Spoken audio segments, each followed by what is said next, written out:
ఉంది, ఈ లోని నేను సపోర్ట్ స్టాప్ లాస్గా పెట్టుకుంటాను అనుకున్నప్పుడు మాత్రమే దీన్ని ఫాలో అవ్వండి. ఓకేనా?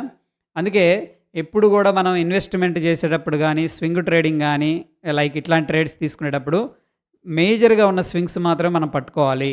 క్యాండిల్ టు క్యాండిల్ ఎప్పుడైతే అనాలిసిస్ చేస్తామో రాంగ్ రిజల్ట్స్ అనేది ఇస్తుంది అనమాట. This is the best example. Hope ఏంటంటే మీకు ఈ పాయింట్ అర్థమైందని చెప్పేసి నేను అనుకుంటున్నాను. ఓకేనా?